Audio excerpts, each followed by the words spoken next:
I want to talk about a legacy that most cookbooks skipped.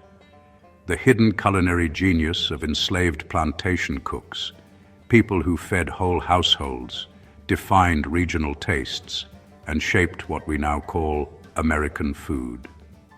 Picture the Southern kitchen 2 centuries ago.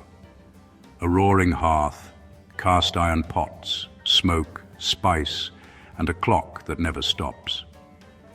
In that heat, enslaved cooks built flavor from almost nothing. They stretched rations, foraged, and turned scraps into feasts. That's resilience, and it's the root of so much we eat today. Start with rice. Much of the know-how for cultivating Carolina gold rice came with West African expertise: irrigation, threshing, winnowing.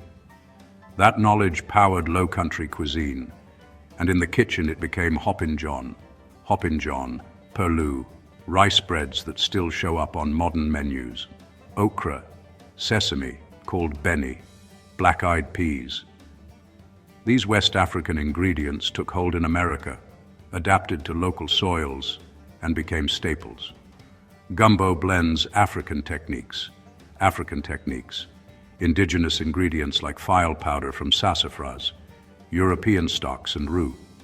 It's not just a dish, it's a culinary conversation across continents. Techniques mattered.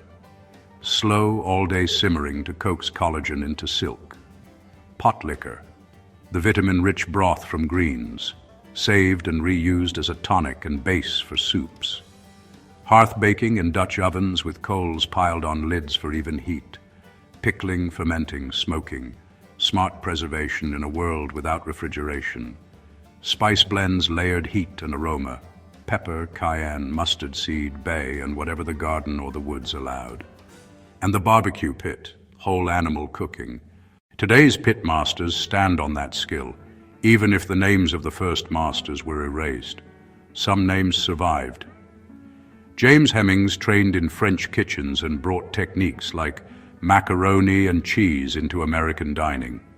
Hercules Posey ran an elite kitchen under impossible pressure.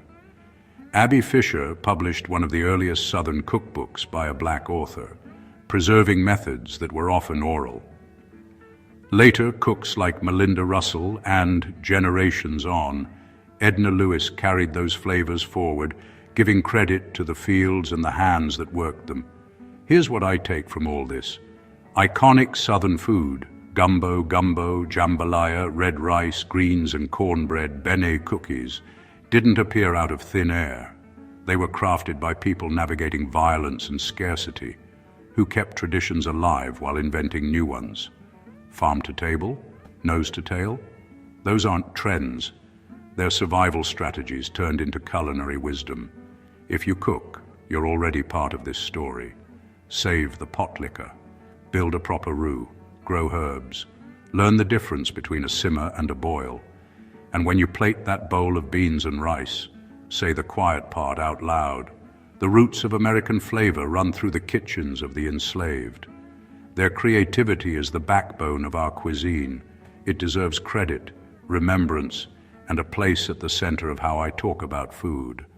Thanks for listening and for cooking with history in mind.